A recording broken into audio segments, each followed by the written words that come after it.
There were a lot of reasons why we needed to have a new jail.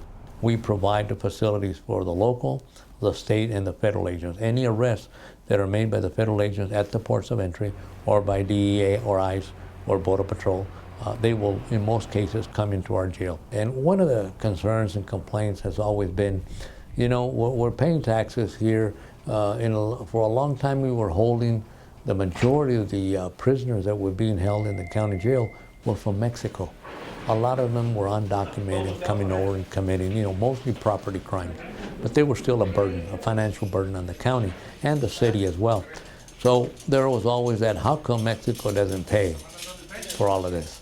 Well, you know, we told our people as we went around the community, this is the opportunity for the Mexican shopper, and that is their biggest consumer here.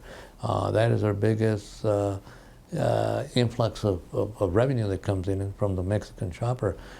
They can come over here, they'll buy, and they will contribute. They will contribute to the payment of the debt on this jail. They establish a 1/2 cent sales tax on every dollar from the consumer to provide for the design, the construction, and the maintenance, the upkeep of the Santa Cruz County Jail.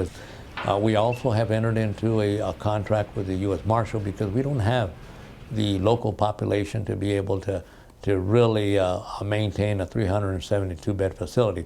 So as a result of that, with a contract that we have with the U.S. Marshal, we're able to generate additional funds to pay the debt that we have on this particular building, which costs approximately $45 million. Now, the inmates that we're holding for the U.S. Marshal are immigration violation. These are people that have been deported once, have returned back into the county, and are now being sentenced to 30, 60 days, 90 days. They're people mostly from the interior of Mexico. They're very low maintenance, very low maintenance. They ask for very little. They know they're on their way back. And since their relatives are far away from the border, we don't have those issues of visitation and things of that nature.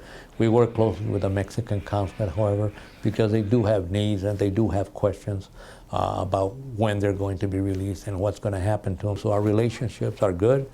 They have been strained because of the wall, because of Senate Bill 1070. There's so many things that have happened that have been a slap in the face for our neighbors across the line, and they did not deserve that.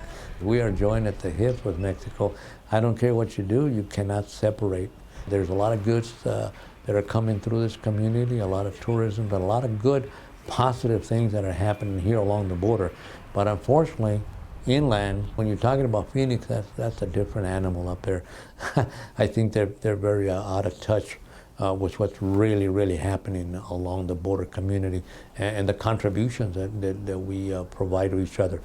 A jail is obviously not the best environment for anybody, but you know we make the best that we can, and we provide the best service that we can.